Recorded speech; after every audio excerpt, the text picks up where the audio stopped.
My name is Nathan, and when I found out my wife was secretly planning a trip with her coworker, I didn't lose my temper.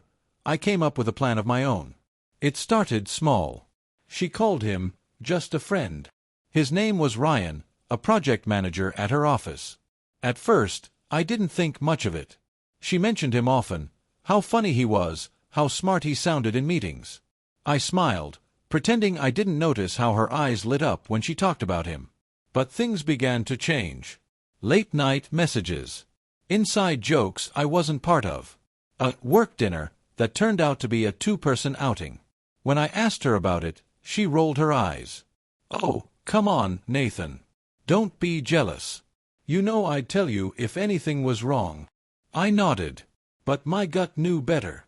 One evening, while she was showering, her phone buzzed on the counter. A message preview flashed from Ryan. "Can't wait for the trip. Just you and me, finally." My chest tightened.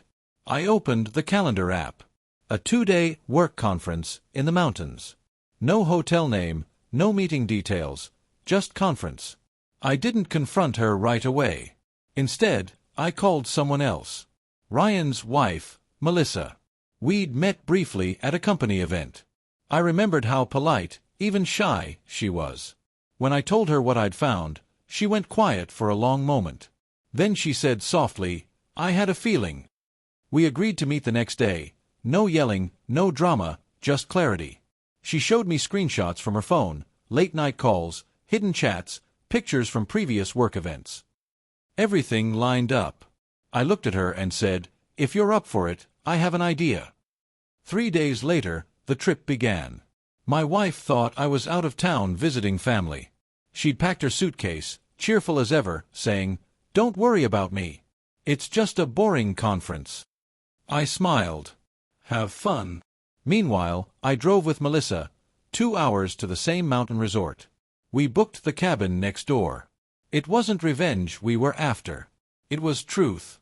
When we arrived, we saw them, laughing together in the lobby, their hands brushing as they checked in. Melissa's eyes filled with tears, but she stayed composed.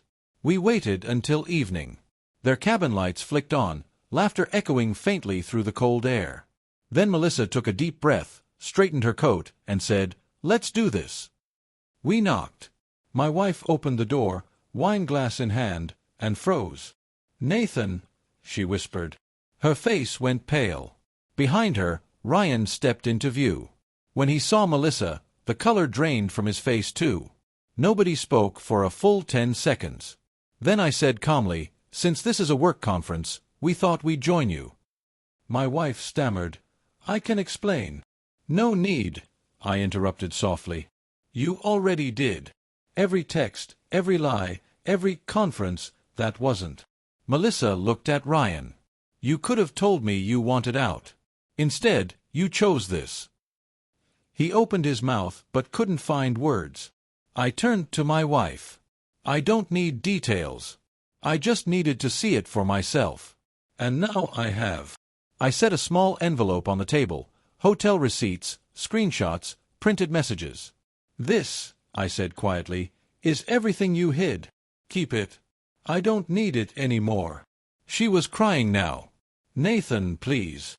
I shook my head. "You made your choice when you called this a conference." Then I turned to Melissa. "Let's go." We walked away under the cold mountain air. Neither of us spoke for a while. Finally, she said, "I don't know whether to thank you or hate you for this." I smiled faintly. "You don't have to do either. Just be free." She nodded, wiping a tear. "You too." A month later, the divorce papers were signed quietly. No shouting, no chaos. Just finality. I moved into a small apartment near the city and started rebuilding. Slow, steady, honest. Then, one evening, I got a message from Melissa. "I'm learning to forgive, not forget. Thank you for helping me face the truth." I replied, "Same here." Now, when I look back, I don't feel anger anymore. I feel clarity.